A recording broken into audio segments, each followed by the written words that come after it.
Thanks, everyone. We are going to, and thanks for bearing with us. I thought it was worth extending. We extended the extended session. We'll think about what we do for next year, making the entire morning of it, probably. Main theme of innovation, and clearly the best innovations learn from previous innovations. Those who were at last year's conference will have heard Lykke Thomsen from the Danish Cinema Club talk about the success of their model, working with a whole range of cinemas in driving admissions. What you're about to hear takes its inspiration from that. I'm delighted to welcome to the stage Julia Brown and Damien Drabble from not just UK Cinema Club, the Cinema Club.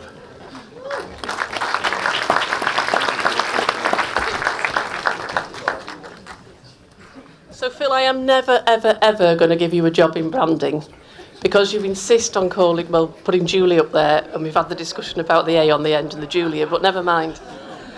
So, missed it last year at some point as well, I think. I'd really, really like to say thank you to the previous panel. It was very nice of them to come and do the set-up session for our session now.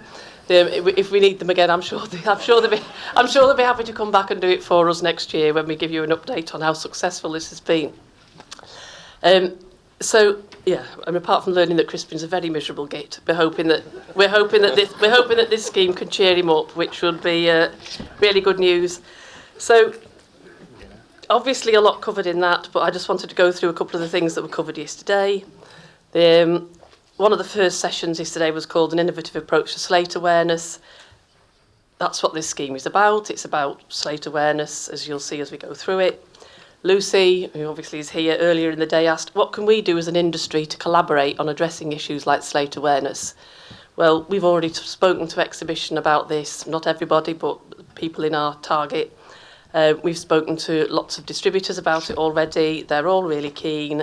So it's all about collaboration. So just let's get collaborating on it. It's a practical solution to something that needs doing and has been talked that it needs doing for the last day and a bit. Carmen from the depot made the very valid point that everyone loves a club. This is a club, let's get behind it. You want the first one? Yeah. Oh, and I knew there was a problem here because I can't see what Phil calls the comfort screen or the big slide. What it is, it's a curated film community. The Cinema Club is not an all films unlimited scheme like the one I ran at Cineworld. It's a specially selected group of films that we think will work for the audiences in the cinemas that this is geared for. The need, as has been constantly discussed over the last couple of days, never greater. In 2019, visits per annum were 2.7 per year. In 2024, we're down at 1.8. And we're hoping if this scheme can just move this ever so slightly, it would be really good news. It's about smaller cinemas and circuits who have less resource and time to allocate to things like an unlimited scheme or a loyalty scheme or a complicated membership scheme. They're the kind of people in our crosshairs in the first instance. This should fill a gap, give them something in that area, a marketing tool that they can play with that they couldn't necessarily have developed on their own. I'd love to say that Damien and I are geniuses and have come up with this ourselves, but sadly not, as Phil has already alluded to. The clever Danes have been at it for 30 years to very good effect, as you will see later, and if you've been here last year, you would have seen it last year.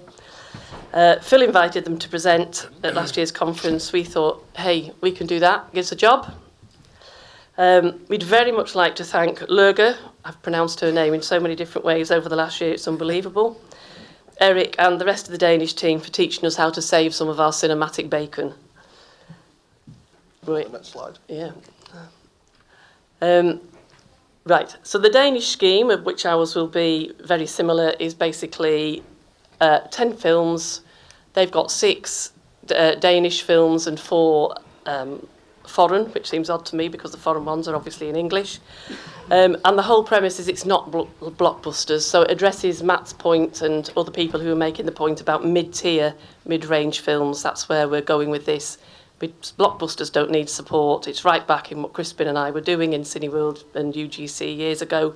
It's the mid-tier films that need the extra support to enable them to cut through in an increasingly busy market. So the Danish scheme had 4 English language titles this year, 2024-25 season. We Live in Time, Lee, here, and that tiny movie Bridget Jones. Clearly, Chardonnay, Guzzling, Chaotic Women are not blockbuster material in Denmark, but obviously it slid into their scheme. So these type of films that are based on getting to an older age range and a female bias, people we really want to get back into the cinemas, that approach is a really good audience fit for the smaller cinema base that we're targeting as well. Shall I take over? Yeah, you take over with the clicking. Okay, let me get in. So I'm going to go through some of the numbers. For the people that saw this when the Danish presented last year, some of this should be familiar. But if you weren't there, I'm just going to go over them again. Denmark last year, they had an average propensity for visits of 1.9, so not too dissimilar to what we have in the UK. However, people within the scheme were going 8 times a year, so it's a 4-fold increase. To break that down a little bit, what they were seeing were people within the scheme. 5 of those visits would be for films that were chosen within the scheme. But they get another 3 from outside, so full paid admissions in addition. Over the next 3 or 4 slides, I'm also going to look at how the films perform better within the scheme compared to how they perform outside the scheme, but I'll come back to that in a second. And Julia and I did have a little trip. We went to visit Copenhagen for a nice day out and met the team over there, and we had a good chat with them, and we found out some other things by just talking to the teams over there. Because of the type of films that are not the blockbusters, they're the more, if you like, awards-worthy films, the demographic skewed to an older audience with a female bias, but what that also did is they didn't tend to come on the weekend. They came midweek when your capacity is less of an issue. This is not because the scheme dictates that they must come in the middle of the week. It's just an organic movement to that area. We also found that over there, organically, or with the help of local cinemas, groups within the group were occurring. So we called it the book club effect, but groups would come to certain performances, meet there, discuss the film afterwards. So it also even, for smaller cinemas, it creates a tool which they can focus around, to build upon. And then the big thing, cinema visiting habits that have been, drastically hurt since COVID. It helps to rebuild them. So not just are we getting these extra admissions through our scheme, but it's got a halo effect. We're going to pick 3 films. So, and the idea here is we break it down. So I think the first thing before you look at the bars is to look at the top and look at the populations of these countries that we're talking about. So Denmark, Norway, Finland, roughly about the same amount of people. But Sweden is roughly twice as many. So when you're seeing the Sweden, you need to take into account the population is twice as much. So Belfast. So this is 2021? I think it's 22. So here what we're seeing is a much greater admission within the club. Yeah. But also what you're seeing is full price admissions go up as well. So it could be because these people are accompanied to the actual cinema club. But we think it's more to do with the fact of word of mouth, higher exposure, and the fact that this is a curated club, that there's trust in the choices. So that builds people. And when you look at Sweden, if you take into account the double population, you're looking at, 4 or 5-fold increase in number of admits for the film. The Colour Purple, we're not quite sure what happened to this film in the rest of Scandinavia. Not very much. But it did actually go on the cinema. I was in Sweden at the time. I saw it advertised. But obviously, look at that. That's just a tremendous change. That's because the film's been recommended. Even the full price admissions are enough to make this work without all that additional stuff on top. And again, we'll look at Lee, which is late 2022 as well. We got the breakdown after we did this slide. So I'm just going to tell you what it is. 150,000 of those admissions, of those just over 200,000 in Denmark, are within the club. And then the just over 50,000 are full paid admissions.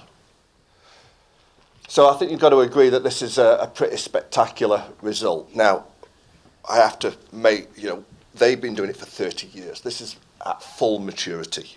We're aiming to start very shortly, and it'll take us a little time to build to this. But the key message to take away is that once this is in, we talked over the last couple of days that we need activities, bringing all the industry together and really push those admissions up. This is an opportunity to take that. I think you're on next. I am. Yeah. So I can't see that with the different glasses arrangements. So the UK deal, the consumer offer. I think on the previous slide you could see that the Danes are there about the 1440 mark, which is an annual cost for 50% discount off 10 films. We're probably heading somewhere in that range, one low annual fee. We need to look at where ATP lands after we've gone through any increases that are invariably going to happen sort of come April, before we settle on a final price point. The 10 films per season, definitely the quality mainstream, the mid-tier that was being talked about in the previous session. The things like One Life, which was in the Danish scheme last year, that was extremely popular within the scheme and actually won. They do a competition at the end of the year to say which was your favourite film in the scheme, and there's a bring back opportunity. Studio Canal's Wicked Little Letters, which was mentioned by somebody earlier on, I think. We would like that to have been in the scheme if we'd already been running it. Conclave, that would have been fantastic. Films with homegrown talent, like The Critic, Lee, The Great Escaper, all those would be candidates. They would be really good news for this scheme. Book-based films, Harold Fry, Ends With Us. I think you've got that cinema club effect, bolstered by a book club effect there. I think The Salt Path would have worked really well, but it's too early, obviously, for this. We've had initial discussions with Paramount, Disney, Sony, Warner, etc. They're really positive about this. The FDA is positive about it, which is great news. So when we were talking to Paramount, we looked back at their old titles and said, what do we think would have worked here? And we said, well, September 5 would definitely have been a contender. Yeah, it's very age appropriate for our cinemas customers. A lot of them will remember 1972. I unfortunately do remember 1972, and that's why I went to see it.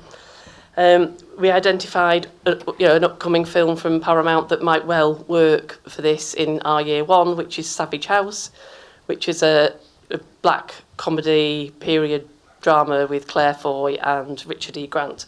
That would be fab. And at the same conversation at Sony, quality American titles like A Man Called Otto, that would have been great. And I'm really excited, but this is just probably me, about a film they've got, the next, possibly the last, dare I say, Alan Bennett film called The Choral, which is set up north. It's got Ray Fiennes, Jim Broadbent, and it is centred around male voice choirs. I think if we sing about it enough, our audiences will be out in droves to see it. So I definitely can't read this one. So the key point about the marketing for the scheme is there's a lot of it. If you're film 10, you're going to be trailed in, for a year, basically, and obviously the other films for slightly lesser time. But we're going to put a package around each individual film, so the 10 films that come in. We have On-Screen magazine, which Craig May, who's the third person that's dealing with this, runs, and I run the Film Cooperative Ad Network.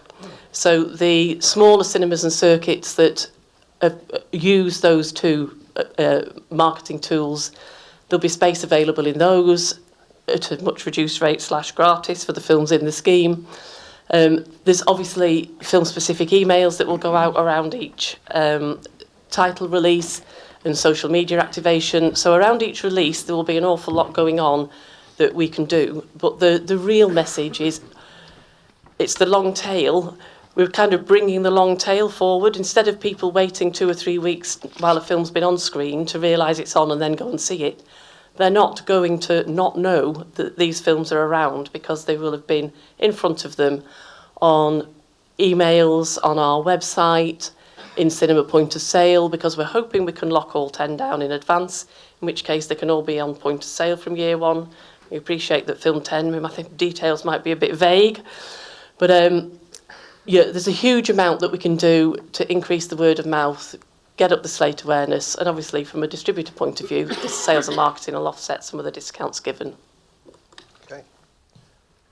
We moved across. So, as most people are exhibitioning here, and hopefully, from what we said already, the benefits to exhibition should already be apparent, but I'm going to labour the point anyway. The first thing is increased admissions. And as you saw from the slides that I looked at earlier, you're probably thinking that if we're doing that 50% discount, we're going to lose money. But the admissions are so much increased, and they're also going to fill your occupancy levels during the midweek, that it should more than compensate for that. Also, more people through the door means more opportunity for ancillary sales, F&B, and also we've already spoken to DCM, Pearl and Dean, who seem quite supportive. But obviously more eyeballs on the screen on your pre-show means that they can negotiate your ads better and hopefully share revenue, and there's more revenue there. So we hit it on 3 different levels. The other thing at the end is because we'll have done the negotiation with the distributor to find those films that are within the scheme, you've already got a mechanic there that you can work around. So if you want to do, as a small exhibitor, a campaign or create those local clubs, we're giving you something there that you can work with, which hopefully you can use to increase loyalty as well. So where are we with the plan? So we've been working behind the scenes since last year. At the moment, our plan is to hopefully launch this towards the end of this year. We're looking at trying to get around 120 cinemas to start with. This is not the end game, this is where we're starting. Those 120 cinemas will obviously be through Julia's ad network and then also Craig's on screen. They'll be our first port of call because we know them, but we are going to open to everyone. So we start with the smaller circuits. Once we've got those, we're hoping to have some decent national coverage, so this is not too local. Now, we've already started talking, as Julia said, with distribution. We've got positive feedback. We're also talking with exhibition. We've had discussions with Reel, with View, ARC. Definitely not View, sorry. ARC, Scott, Merlin, WTW, and a few others as well. We are starting with the smaller exhibitors just to get our foot in the door.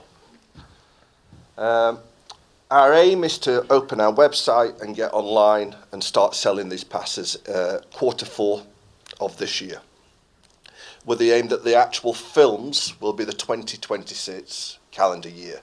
So we can get started early in that year with the awards worthy films. So we've got 2 or 3 titles to really kick it off. I think that's back to you. It is. There's a lot of repetition on these, so I'll keep them really quick. Obviously, we've already said Danish scheme really successful. 5 visits within the scheme, 3 outside, way above the norm for Denmark or for here. Huge benefit to distribution and exhibition, addressing lots of the things we've talked about over the last few days. Huge generator of word of mouth because the films are there, marketed for so long. And eventually a reinforcement of the cinema-going habit.